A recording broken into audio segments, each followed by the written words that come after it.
Section 2.2, solving quadratic equations algebraically. So our objectives are to solve quadratic equations by factoring, taking the square root of both sides, completing the square, and using the quadratic formula. So these are all things that you learned how to do in Algebra 2, so hopefully this is just going to be a nice review. So remember that standard form for a quadratic equation is ax squared plus bx plus c. And for this, remember that in order for something to be a quadratic equation, our a value cannot be equal to 0. If it was, then it wouldn't be quadratic anymore. So some techniques that we have for solving are we learned to graphic the zeros.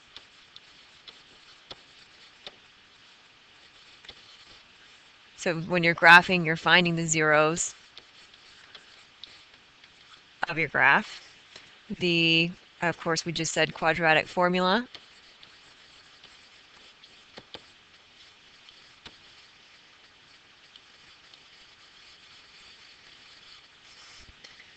Which x equals negative b plus or minus the square root of b squared minus 4ac all over 2a.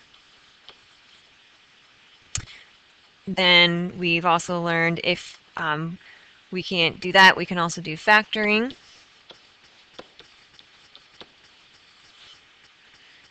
If we can't factor, we can complete the square.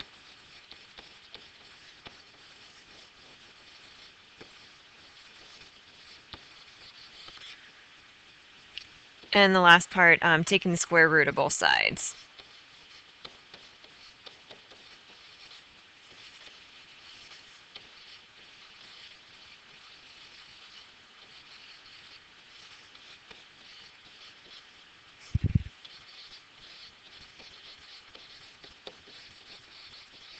And for taking the square root of both sides, this is when you have no linear term.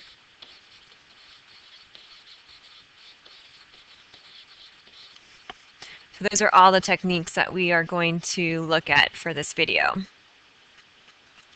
So for the first one, solve by factoring. So hopefully you remember when you're factoring, you first want to set your equation equal to 0 before you can factor. Normally I like to work with a positive quadratic term, so I always try to get everything so that my quadratic term is positive. So in this case, I'd have to subtract the 8x to the other side and write it in order. So x squared minus 8x plus 16 equals 0. Then remember you set up your two set of parentheses.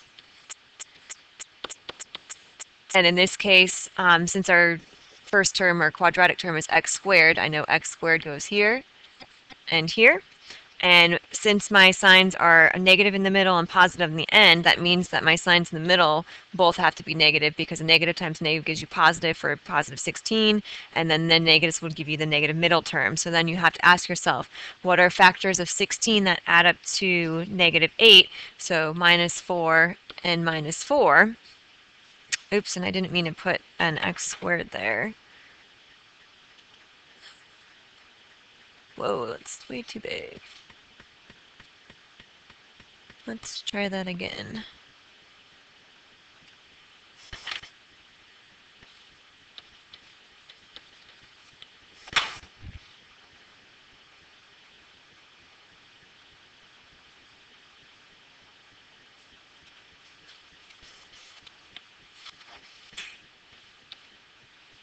So now that we have our factored terms, what I need to do is I take each set of these binomials by using the zero product property. So if we take this binomial and set it equal to 0, then 0 times the second one would be 0 and vice versa. But since in this case they're the same, all I need to do is just set one of them equal to 0, and then I get x is equal to 4.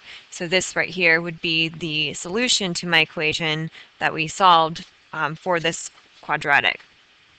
For the second one that we have, number 2, for this one, again, same thing. First thing you'd want to do is set it equal to 0. And like I said, I like to work with a positive quadratic term. So I'm going to add the x to the other side and then subtract the 10. For this one, it's a little bit harder because you have that number in front. So I teach my kids the slide and divide method. So if you take this front number, slide it to the back and multiply it, you would get x squared plus x minus 30 equals 0. So then the next thing that we do is we want to set up our two set of parentheses. Now that I have my two set of parentheses, my quadratic term is just x squared, so I know this is going to be x and this is going to be x for right now. And then since I have a plus and a minus, I know that my signs have to be opposite. And then I want factors of 30 that add up to 1, so that would be 6 and 5. So I know that 6 has to be positive because the middle term right here is a plus sign, and 5 would be negative. That would give us a positive 1 for our middle term. Whatever number you slid by, that's the number you also want to go back and divide each of your numbers by. And then the next step would be to reduce your fractions if possible. So this becomes x plus 6 divided by 3 is 2. And then 5 over 3 doesn't reduce, so then you swing the number in front, which becomes 3x minus 5. And now I can set each of my binomials equal to 0. So x plus 2 equals 0. And 3x minus 5 equals 0. So here you get x is equal to negative 2. That would be one solution. And over here you get x is equal to 5/3. That's your next solution. So that is solving by factoring. So the next thing we're going to do is we're going to solve at the form of ax squared equals c. So this means when you don't have a linear term. So when you're solving without a linear term, you're just going to take the square root of both sides to solve. So if we look at these three examples that we have right here, for the first one, we need to solve, and since again there's no linear term, this one's easy because all I need to do to solve is again take the square root of both sides. So when I do that, I get x is equal to plus or minus, don't forget the square root of 169, so x would be equal to plus or minus 13. So these are your two solutions. If I look at the next one, you could, if you wanted to, box or FOIL that out and then solve by factoring or completing the square or whatever you need to do, but it's a lot easier to take this 2 to the other side, and we have x plus 4 quantity squared is equal to 3, and then you can take now the square root of both sides, get rid of that squared, so then I would get x plus 4 equals plus or minus the square root of 3. And then now since you have the plus or the minus, you would have two different answers. So you can subtract the 4 and get x is equal to negative 4 plus or minus the square root of 3. I like to keep the negative 4 in front of the plus or minus because then that way it doesn't get confused for being underneath the radical, which sometimes happens. So for the last equation that we have here, x squared equals negative 3. So if I take the square root of both sides, I get x is equal to plus or minus the square root of negative 3. Remember, we said we can't have negatives underneath the radical because this would actually be imaginary, which we'll eventually do. So this would really be x is equal to plus or minus I root 3. So because of this, this means that if we were to graph this, you wouldn't have any x-intercepts on your graph. So this means there are no solutions.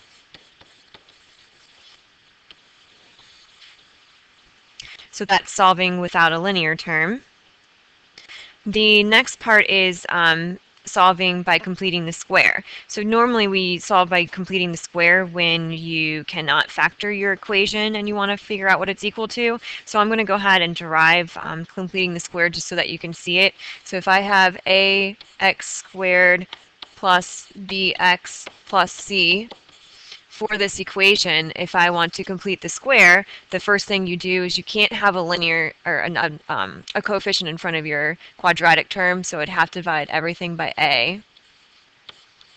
So when I do that, I get x squared plus b over a x plus c over a is equal to 0. Then I always take the constant term to the other side, so x squared plus b over ax, and then I'm going to leave a space here, equals negative c over a. So remember from Algebra 2, when you're completing the square, you're going to take half your linear term and square it. So half my linear term would be half of b over a. So I'm going to do that off to the side here. B over a, and I want half of that. So you can divide it by 2 or multiply it by 1/2, which gives me b over 2a. And since my middle term is positive, I know this is going to be a positive term, and I square it. So plus b over a, 2a, sorry, squared. So if I do that, I have to this side, I also have to do it to the other side. So plus b over 2a squared, because what you do to one side, you also have to do the other. This allows me to factor my equation. So this becomes x plus b over 2a squared equals, and then over here I'm going to simplify this, so c over a, and then this right here becomes, and sorry, that's negative c over a plus b squared over 2 squared, which is 4a squared. I just simplified that using my properties of exponents. So then over here, if I want to solve for x, I can now take the square root of both sides. So I'm going to do that. I get x plus b over 2a equals, and this would be plus or minus the square root of negative c over a plus b. Oh shoot, you know what? So over 4a squared. So then here, of course, remember we said we don't like to have fractions underneath radicals, so I want to get a common denominator here between a and 4a squared.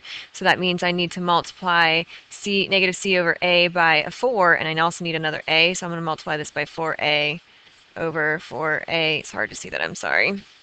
So that gives me x plus b over 2a equals plus or minus. This becomes the square root of, now we have, and I'm going to write this in order, so this becomes b squared, and then we have minus 4ac, which is right here, all over 4a squared. So then x plus b over 2a equals plus or minus. I can simplify this by rewriting it as 2 radicals, one in my numerator and one in my denominator. And I'm just off to the side, the square root of 4a squared is equal to 2a. So I'm going to erase that and put 2a there.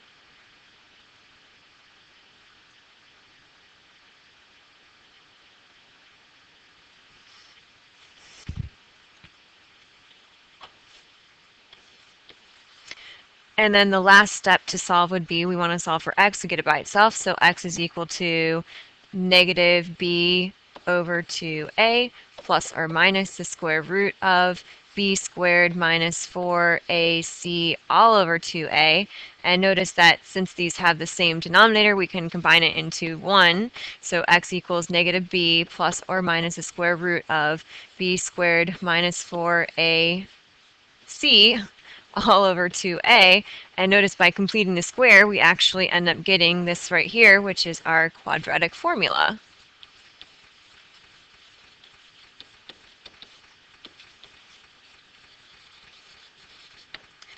So that's why completing the square works, because that's just really the quadratic formula is just an actual formula for the end answer of completing the square. So let's go ahead and do a couple examples of completing the square. So I'm just going to do that at the bottom of the page here. So let's just go ahead and do one example. So if I want to solve the equation to complete the square, let's say we're going to do x squared minus 4x minus 30 equals 0. So if I solve this by completing the square, first I would want to make sure my coefficient in front of my quadratic term is nothing other than 1. So it is 1, so we're okay. I don't need to divide it out. So then I get x squared minus 4x, take the 30 to the other side, and I'm going to leave a space for myself here for when I complete the square. And what I do to one side, I have to do the other. Notice in this case, your linear term is minus 4, so half of negative 4 would be divided by 2, so negative 2. So that means that my linear term in this case is going to be negative. So plus negative 2 squared, and once you do one side, you also do the other. So negative 2 squared is 4, so I'm really adding 4 to both sides. So now if I complete the square, this helps me factoring, so my completed square would be with that 4. So when I factor this, it becomes x minus 2 squared, which we did on purpose, equals, in this case, 34. So then if I solve this, now I can take the square root of both sides, so x minus 2 equals plus or minus the square root of 34, and then add the 2, so x is equal to 2 plus or minus the square root of 34. So this right here would be my solutions. So 2 plus root 34 and 2 minus root 34.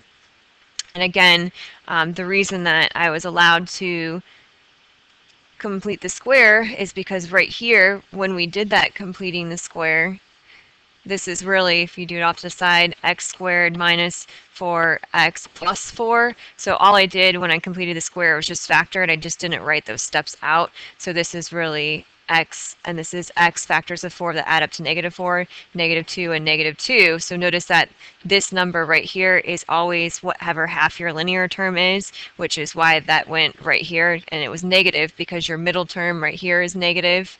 So that's where completing the square comes in.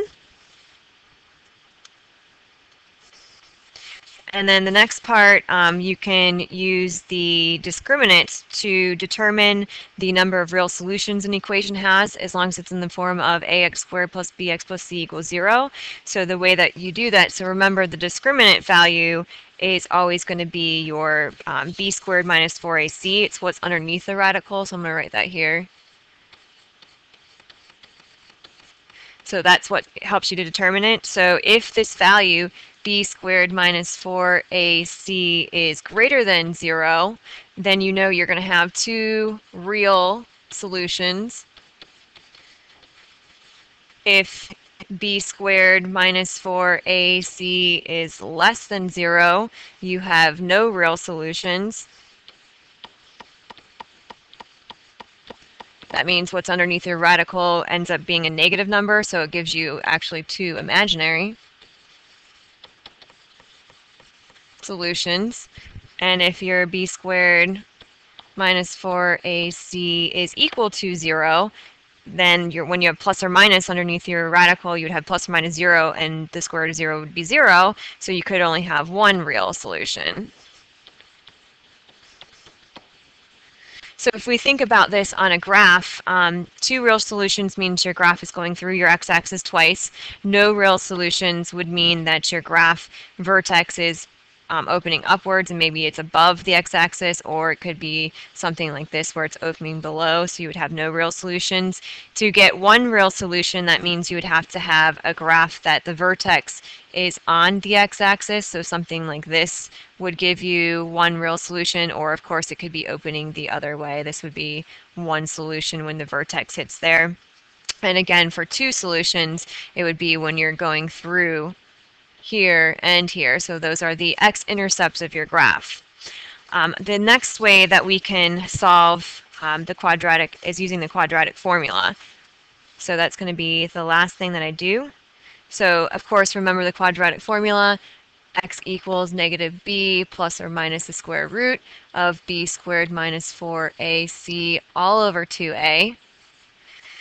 So if I have the equation 2x squared equals 12x plus 4. The first thing I would want to do is, of course, set this equal to 0, and I like to work with a positive quadratic term, so I'm going to leave the 2x squared on this side and then subtract the 12x and the 4 and set it equal to 0. So your a value in this case is 2, b is negative 12, c is negative 4. So then all I have to do is plug it into my formula. So in this case, I get x is equal to negative b, so negative 12, plus or minus the square root of negative 12 squared minus 4 times a times my c value, all over 2 times my a value.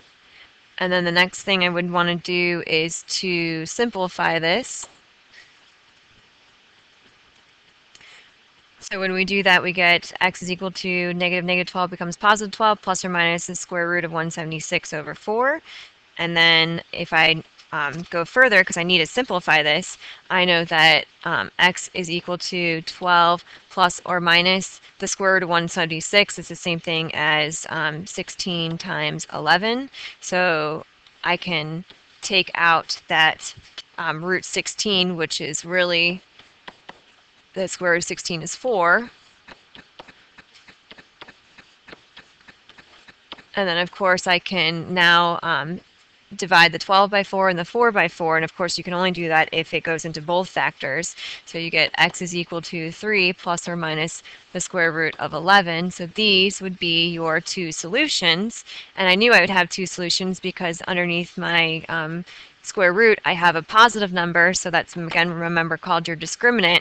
So since this is right here would be my discriminant number, it's positive, so therefore I know I have two real solutions.